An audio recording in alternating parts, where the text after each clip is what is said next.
Hi guys, good morning. Okay, today is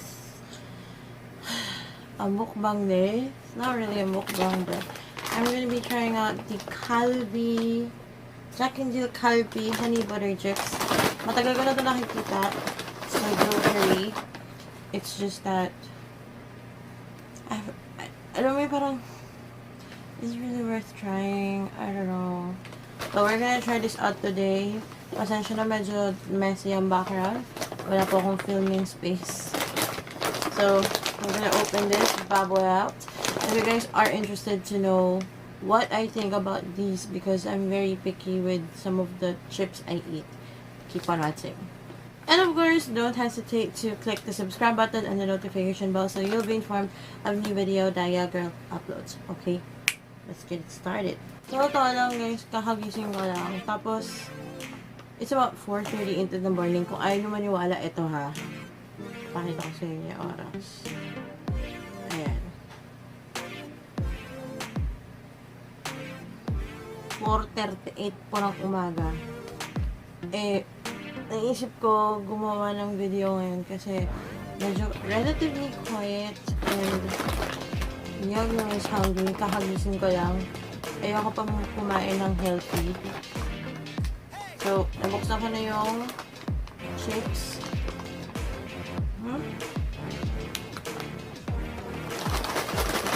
Before pala binuksan ko to, shake ko siya. Sabi ko ng friend ko, i-shake mo yung bag ng maigi kasi may iba na sa ilalim yung flavoring. So, you need to really spread it around. I don't smell any honey or butter. Ay, ma-oily siya, friend. Ma-oily tong chips na to, oh. Ayan. Kung may nakikita kayo mga white particles sa gilid-gilid, yun yung parang oiliness, tsaka yung flavoring. Kaya talaga ang mura siya. Gusto ko malaman. Kasi may ibang honey butter chips akong na-try before. Pagbukas mo pa lang, honey butter agad si mama.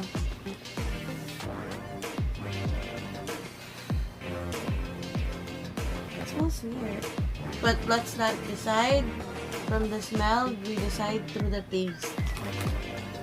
So in fairness malaki. Malaki ang chips.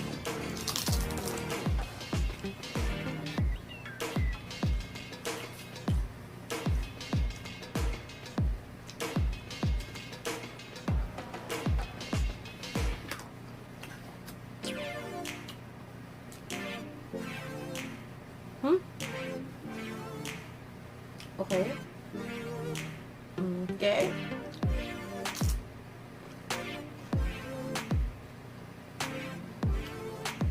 But then, sabi honey butter. I taste the butter, but not the honey. I taste salt and butter.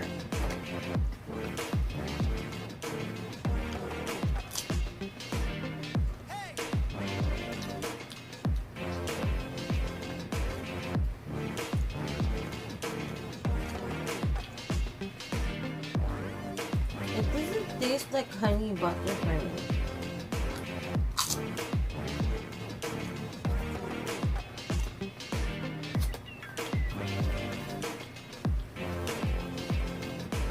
Honey butter ba talaga to? Ito lang guys. Feeling ko it's like a mental thing. Butter na lasahan ko. Okay, now I taste the honey. Konti pa. Kailangan talaga very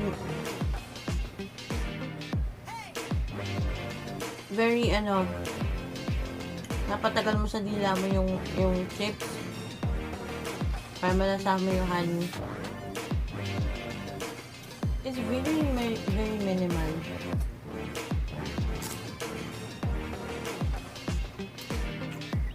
Pagkanom. Pero in fairness hindi mo siya puro hangin. Saka ang dami niyang laman. So, I think this is, ano bang gano'n pa kaano to? Oh my God. This is 6 servings ha. Baka isipin nyo isang upuan lang to ng tao. This is about 170 grams. So, malaki siya. And, let's go through the nutritional facts. Okay. It has 150 calories. One size is 1 1/3 cups. And this bag can serve 6 people or can be served 6 times. Pero alam naman natin ang katotohanan. Alam natin ang katotohanan na hindi naman natusunod yan. Or feeling ko sa akin masusunod ko kasi medyo overwhelming yung lasa ng honey butter sa dila. So, hindi siya yung katulad ng iba na kain ka lang na kain hanggang naubos mo na. It has, in terms of the fat, it has 8 grams of total fat, 4 grams saturated fat, and 0 grams trans fat. It has no cholesterol. It has 130 milligrams of sodium or salt. So, kung kayo nag-watch kayo ng salt nyo, don't get this. It's 130 milligrams. Sobrang taas. Dietary fiber less than 1 gram. Sugars 2 grams. Total carbohydrate levels. Total carbohydrate is 18 grams. It has 2 grams of protein. So, sa dito, may, may calcium siya na 2%, iron na 6%. Yun lang. Basically, it's like, I mean, parang, one of a kind flavor, pero matagal bago mo malasahan yung honey. Amoy yun siya eh. Amoy siya yung chips na galing ibang bansa. It's very crispy. I do like this. Ang laki ng chip. Kaya 1 1/3 cups. Ang laki ng chip to. Kaya very savory yung flavor. You don't need to eat this over and over and over and over. I think, kung sa akin lang, kung ako lang ay sobrang siba akong tao, at yes, masiba po akong kumain ng chips. Kaya nga po akong malaki. I would definitely, eat this whole bag in one sitting. Pero, siguro, as of now, I would opt out of eating this whole bag. Hindi siya masarap. Masarap siya. Pero, masyado siyang savory para sa akin. I have my own preferences when it comes to chips. Pansin nyo, hindi ko parang ito kanakain.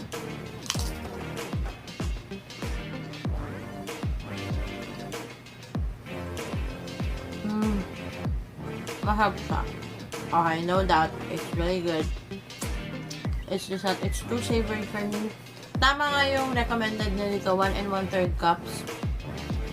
And it will probably get your fix on. Overall, what do I think about this? Is it worth the money? Is it worth spending money on? Yes, pero I don't think you need to buy a whole bag. You need to finish a whole bag actually. You need to finish a whole bag for you to curb your cravings. Ito yung mga tipo ng chips na ini-enjoy pag may kasama ka. Hindi yung mag-isa ka. Kasi savory niya eh. Tapos ito yung andalaki ng chips Kahit yung maliit niya, ganyan yung size. Gusto ko siya. Gusto ko siya. Now, at the end of this video, what do you guys think of the Calbee honey butter chips?